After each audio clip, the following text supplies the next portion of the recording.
Hello hi ഗർ അങ്ങനെ ഗർ എന്ന് പറയുന്ന സിനിമ നമ്മൾ കണ്ടിറങ്ങിയിരിക്കുകയാണ്. അതിന്റെ വിശേഷങ്ങളാണ് ഇന്ന് നിങ്ങളുമായിട്ട് പങ്കുവെക്കുന്നത്. സംവിധാനം ചെയ്തിരിക്കുന്നത് ജയ് കെ, അതുപോലെ തന്നെ എഡിറ്റ് ചെയ്തിരിക്കുന്നത് വിവേക് ഹർഷൻ, മ്യൂസിക് ചെയ്തിരിക്കുന്നത് ഡോൺ വിൻസെന്റ്, ക്യാമറ ചെയ്തിരിക്കുന്നത് ജയേഷ് നായർ.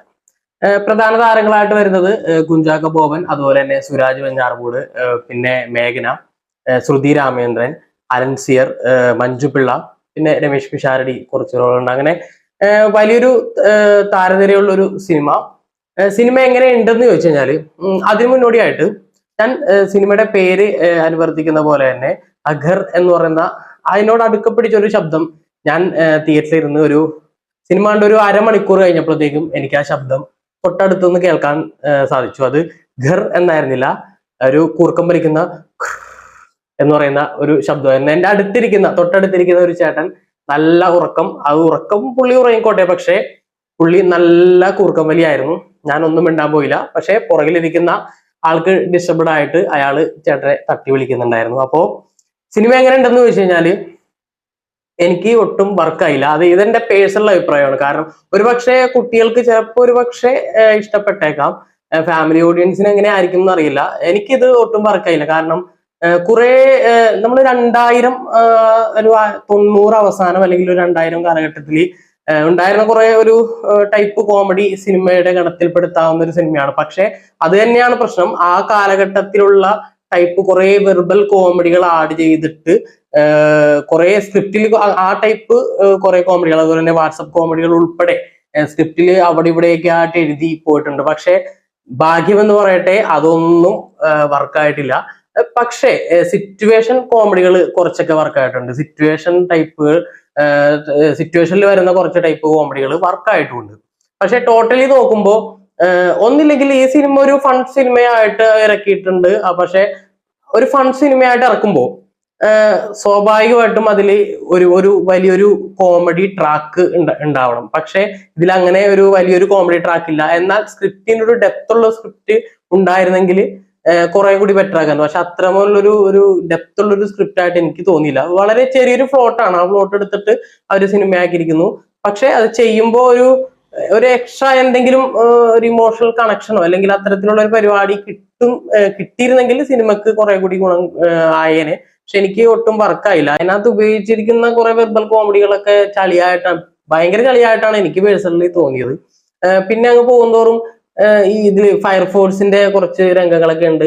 ഭയങ്കര അലമ്പ്, ക്രിഞ്ചും ഭയങ്കര ക്ലീശയും ഭയങ്കര ചളിയായിട്ടാണ് എനിക്ക് ആ ഏരിയയിലൊക്കെ എനിക്ക് പേഴ്സണലി തോന്നിയത്.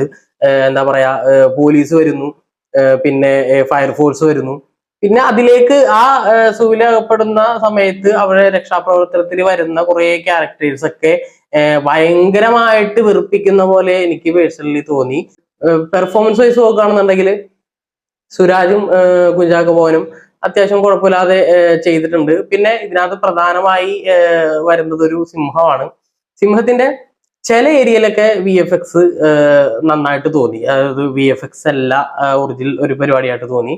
ഇതിൽ ഒറിജിനൽ സിംഹം ഉണ്ടായിട്ടുണ്ടോ എന്ന് ഇന്റർവ്യൂ ഞാൻ കണ്ടിട്ടില്ല. പക്ഷെ ചില ഏരിയയിൽ VFX ഭയങ്കര മോശമായിട്ട് തോന്നി. അപ്പോ ഒരു മിക്സ്ഡ് ആയിട്ട് ഉള്ളൊരു ആവറേജ് പരിപാടിയായിട്ടാണ് VFX എനിക്ക് തോന്നിയത്. പിന്നെ മറ്റു പെർഫോമൻസിലേക്ക് വരുമ്പോൾ മേഘന നന്നായിട്ട് ചെയ്തിട്ടുണ്ട്, മഞ്ജു പിള്ള, ശ്രുതി രാമേന്ദ്രൻ നന്നായിട്ട് ചെയ്തിട്ടുണ്ട്. പക്ഷെ എനിക്ക് ഒട്ടും കൺവിൻസിങ് ആയിട്ട് തോന്നാത്തത് നമ്മുടെ രമേശ് പിഷാരയുടെ ക്യാരക്ടറാണ്. അദ്ദേഹം ഓൺ സ്ക്രീൻ ഭയങ്കര ബോറായിട്ടാണ് എനിക്ക് പലപ്പോഴും തോന്നിയത്. ഈ സിനിമയിലും അങ്ങനെയായിട്ടാണ്. അദ്ദേഹത്തിന് തട്ടേ കയറി സ്റ്റേജിൽ നിന്ന് പെർഫോം ചെയ്യുമ്പോൾ രമേശ് പിഷാരടി പൊളിയാണ്. പക്ഷെ ആ സ്റ്റേജിൽ നിന്നുള്ള പെർഫോമൻസ് കഴിഞ്ഞ് സ്ക്രീനിൽ ക്യാമറക്ക് മുമ്പിലേക്ക് വരുമ്പോൾ അദ്ദേഹത്തിന്റെ പെർഫോമൻസ് എനിക്ക് ഒട്ടും റെലവെന്റ് ആയിട്ട് തോന്നിയിട്ടില്ല. ഈ സിനിമയിലും ഒരു മിസ്കാസ്റ്റ് ആയിട്ടാണ് എനിക്ക് പേഴ്സണലി തോന്നിയത്. പിന്നെ എന്താ പറയാ, ടെക്നിക്കലി വെച്ച് നോക്കുമ്പോൾ മ്യൂസിക് കുറച്ച് ഒരു രസമുള്ള പരിപാടിയായിട്ടാണ് എനിക്ക് തോന്നിയത്. അത് തുടക്കമൊക്കെ മ്യൂസിക് നന്നായിട്ട്, ആ ചേട്ടൻ ഉറങ്ങി എന്ന് പറയുന്ന സമയത്ത് പോലും മ്യൂസിക് കുറച്ച് രസമായിട്ടൊക്കെ എനിക്ക് തോന്നി. പക്ഷെ തുടക്കം കുറെ ഭാഗങ്ങൾ ഇങ്ങനെ ഷൂട്ട് ചെയ്ത് ഇങ്ങനെ കട്ട് ചെയ്ത് വെച്ചു ഒരു ഗ്രിപ്പ് കിട്ടുന്നുണ്ടായിരുന്നില്ല കുറെ സമയത്തേക്ക്. കുറച്ചങ്ങ് കഴിഞ്ഞൊരു എനിക്ക് തോന്നുന്നു ഇന്റർവെലിനോട് അടുക്കപ്പിടിച്ചാണ് സിനിമ സിനിമയിലേക്ക് കുറച്ചുകൂടി ഇൻവോൾവ്ഡ് ആവാൻ എനിക്ക് പേഴ്സണലി സാധിച്ചത്. അത് കഴിഞ്ഞ് ഇന്റർവെൽ കഴിഞ്ഞ് തിരിച്ചു കയറിയപ്പോൾ ആ ഒരു ഗ്രിപ്പ്, കിട്ടിയ ഗ്രിപ്പ് നിലനിർത്താൻ സിനിമയ്ക്ക് കഴിയാതെ പോയി എന്നാണ് എനിക്ക് പേഴ്സണലി ഫീൽ ചെയ്തത്. നമ്മൾ ട്രെയിലറിൽ കണ്ടതുപോലെ ഒരു എന്താ പറയാ പ്രധാനപ്പെട്ട ഒരു സൂവില് അവിടുത്തെ ജീവനക്കാരനാണ് സുരാജ് വെഞ്ഞാറമൂട്.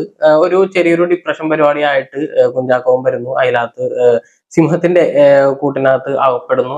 അവിടെ നിന്നാണ് സിനിമ പിന്നെ അങ്ങോട്ട് പോകുന്നത്. അതുകൊണ്ട് തന്നെ സിംഹത്തിന് വളരെയധികം പ്രാധാന്യമുള്ള ഒരു പരിപാടിയാണ്. അതുകൊണ്ട് ഒരു പക്ഷേ ഞാൻ ആദ്യം പറഞ്ഞതുപോലെ കുട്ടികൾക്ക് ഒരു പക്ഷേ വർക്കാവാം. പിന്നെ പറയാൻ മറന്നു, വളരെ പ്രധാനപ്പെട്ട ഒരു ക്യാരക്ടർ വന്നത് ശോഭി തിലകൻ. കറക്റ്റ് തിലകന്റെ, കാരണം അദ്ദേഹം ഇതിനു മുമ്പ് ഞാൻ കണ്ടിട്ടുള്ളത് ക്ലീൻ ഷേവ് അടിച്ച് കണ്ടിട്ടില്ല, ഇതിൽ ക്ലീൻ ഷേവ് ആയിരുന്നു. അദ്ദേഹം കറക്റ്റ് തിലകന്റെ ആ ഫിഗർ. ചില ഏരിയകളിലൊക്കെ തിലകൻ സാർ ഇങ്ങനെ വന്ന് നിൽക്കുന്നതായിട്ട് അനുഭവപ്പെട്ടു. അദ്ദേഹം ഗംഭീരമായിട്ട് ചെയ്തിട്ടുണ്ട്. അദ്ദേഹത്തിലൊരു സ്ക്രീൻ പ്രസൻസ് ഉണ്ട്, അത് ഗംഭീരമായിട്ട് വരത്തലിലൊക്കെ നമ്മൾ കണ്ടതാണ്. അപ്പൊ അത് ഗംഭീരമായിട്ട് എനിക്ക് തോന്നി. പിന്നെ എന്താ പറയാ, സിനിമ അങ്ങനെ കുറച്ച് പെർഫോമൻസ് ഒഴിച്ചു നിർത്തി കഴിഞ്ഞാൽ കാര്യമായിട്ട് എനിക്ക് ഒന്നും തോന്നിയില്ല. പിന്നെ എനിക്ക് ക്ലൈമാക്സിലേക്ക് വരുമ്പോൾ, ക്ലൈമാക്സ് ഭയങ്കര ഒരു അഴകുഴമ്പൻ പരിപാടി എന്തൊക്കെയോ കാണിച്ചു വെച്ചു. പക്ഷെ അതിന് തൊട്ട് മുന്നോടിയായിട്ട് ഒരു ഇമോഷണൽ ട്രാക്ക് പോകുന്നുണ്ട്. ഒരു ശ്രുതി രാമേന്ദ്രനും അതുപോലെ തന്നെ സുരാജ് വെഞ്ഞാറമൂട് അവരുടെ ലൈഫ് കാണിക്കാൻ വേണ്ടി ഇടയ്ക്ക് കുറച്ച് പരിപാടികൾ, ഡയലോഗ്സ് പരിപാടികൾ, അവരുടെ ലൈഫിൽ നടക്കുന്ന കുറച്ച് കാര്യങ്ങളൊക്കെ കാണിച്ചു പോകുന്നുണ്ട്. അതുകൊണ്ട് തന്നെ ആ ക്ലൈമാക്സിന്റെ തൊട്ട് മുന്നോടിയായിട്ടുള്ള ആ ഇമോഷണൽ പരിപാടി എനിക്ക് നന്നായിട്ട് വർക്കായി. അത് നല്ലൊരു ഗംഭീര ഒരു പരിപാടിയായിരുന്നു. പക്ഷെ അത് കഴിഞ്ഞ് വീണ്ടും ക്ലൈമാക്സിലോട്ട് എത്തുമ്പോഴത്തേക്കും ഭയങ്കരമായിട്ട് ഒരു അഴകുഴമ്പൻ പരിപാടിയായിട്ട് വീണ്ടും മാറി. പിന്നെ പ്രധാനമായിട്ട് ഇതിൽ എനിക്ക് തോന്നിയത്, ഒരു കൂട്ടിച്ചേർക്കലിന്റെ ഭാഗമായിട്ട് എനിക്ക് തോന്നിയത് കുഞ്ചാക്കോ ബോബന്റെ ഒരു ട്രാക്ക്. അദ്ദേഹം ഒരു കാലഘട്ടത്തിൽ ഒരു 2000 കഴിഞ്ഞ് അതിന്റെ ഒരു മധ്യേ കുറെ കൂതറ സിനിമകളിൽ ഇങ്ങനെ ചവറ് പോലെ ഇങ്ങനെ അഭിനയിച്ച് കുറെ പടക്കം പോലെ ഇങ്ങനെ പൊട്ടിക്കൊണ്ടിരുന്നു. അത്തരത്തിലുള്ള ഒരു സിനിമയുടെ ഒരു ട്രാക്കിലാണ് എനിക്ക് പേഴ്സണലി ഗർ തോന്നിയത്. പിന്നെ അങ്ങോട്ട് ചാക്കോച്ചന്റെ ട്രാക്ക് ഒന്ന് മാറി, ഒരു കുറച്ച് നല്ല നല്ല സിനിമകൾ ചെയ്തു വന്നു. പക്ഷെ വീണ്ടും ആ പഴയ ട്രാക്ക്, ആ പൊട്ടിക്കൊണ്ടിരിക്കുന്ന കുറെ സിനിമകളുടെ ട്രാക്കിലേക്ക് വീണ്ടും വരുന്ന ഒരു ടെൻഡൻസി അദ്ദേഹത്തിന് എനിക്ക് തോന്നി. എന്താണെന്ന് അറിയില്ല, അദ്ദേഹത്തിന്റെ സ്ക്രിപ്റ്റ് സെലക്ഷൻ അങ്ങനെയാണ്. ടോട്ടലി എന്താ പറയാ, എനിക്കൊട്ടും വർക്കായില്ല. നമ്മൾ ഈ പറയുന്ന എലിയെ കാണിച്ചിട്ട് ഘർ എന്ന് പറയുന്ന ഒരു പരിപാടി ആയിപ്പോയി എന്ന് പേഴ്സണലി, ഇതെന്റെ വ്യക്തിപരമായിട്ടുള്ള അഭിപ്രായമാണ്. പലവർക്കും ചിലപ്പോ വർക്കാവാം, എങ്ങനെയാണെന്നൊന്നും അറിയില്ല. അപ്പോ മറ്റൊരു സിനിമയുടെ വിശേഷമായിട്ട് വരാം. Bye bye.